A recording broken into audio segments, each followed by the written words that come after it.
how to move through anxiety or worry. Also, 3 tips on how to be able to let go.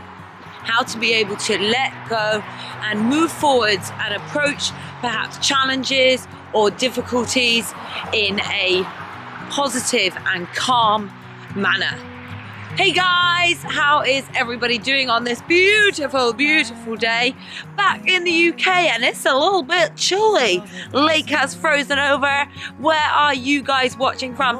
You know, my friend Liam that I work with, amazing master Liam, was sharing this morning that he received a message in his family chat, and one of his brothers was in Canada in like minus 31 and had a don't go to work day because of the snow, and the other brother is in Australia and had a don't go to work day because of the sun, because it was so hot. Which I just, you always forget, we get so used to our seasons and our conditions and what the weather is like where we are, that we forget there's so much variety all around the globe. We really are just so small in this existence. Ooh, not limbo, but bendy. And it got me thinking just about ourselves, and sometimes we get so wrapped up in our own little world. And don't get me wrong, because I believe that you should have that strength inside of yourself, value your existence, value your life, value who you are and what you're bringing. But at the same time, it couldn't help remind me that we are just ants in this globe. Not even ants, we're so teeny weeny in this big population, over 8 billion people in the world. And when we get too inside our own heads and too inside of our own world, that's when we can start to live in these emotions such as depression or anxiety or whatever it might be. Perhaps just not feeling great about yourself, not living to your fullest, or pouring that focus into worrying about one area of your life. So on this video, I've got 3 tips to help you with anxiety, with worry, and to be able to help you approach challenge in a calmer, more positive way. I've had a couple of messages from you guys that watch this channel, and of course it's all about rising together. So I just wanted to create this video for the people that reached out to me with their messages, and also just for anybody else that finds themselves anybody else that finds themselves trapped in that state of worry emotion. So number 1 is breathe. And funnily enough, I used this as a tip on yesterday's video all about communication and public speaking. But it's so important in any area of our lives. Breathing. Of course, it's important to stay alive. But when you're worrying about something, or when you're getting anxious about something, you'll notice that your breathing goes quicker. Just wanted to show you this beautiful, beautiful little view right now with the sun going down. Oh, so pretty. It's times like this I really miss the beach, but it's so beautiful here. I'm blessed to be here. But as I was saying, just to be able to stop and take that moment to breathe, taking that deep breath in and out. And then no matter what your emotion, whether it's stress, frustration, anxiety, worry, by really focusing on your breath and your breathing. I'm getting distracted now. Did a video the other day about focus, but look at these guys. Hello. Animals are very good at just staying present and being. They're cool. Anyway, back again. Aloha.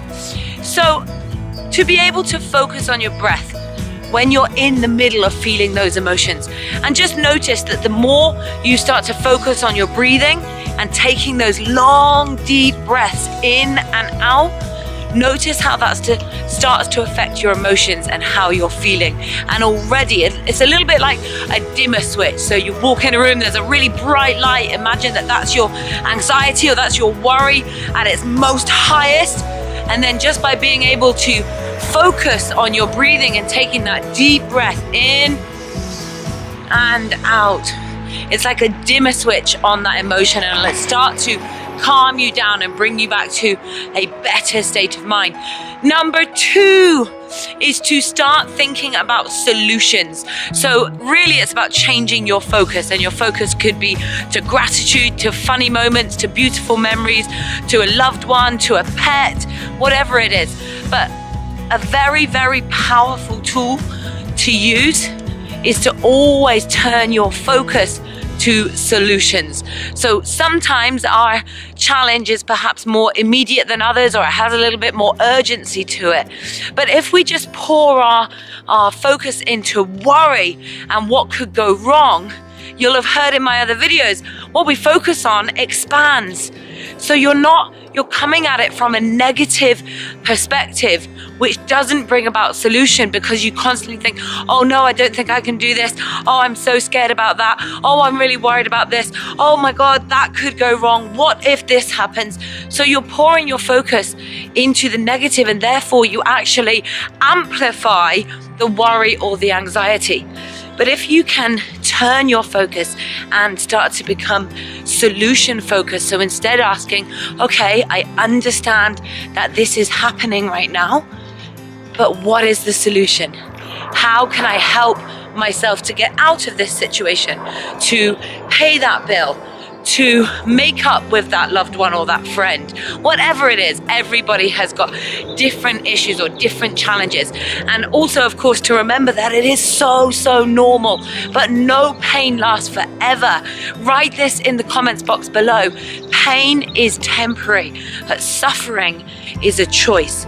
Pain is temporary and inevitable, but suffering is a choice.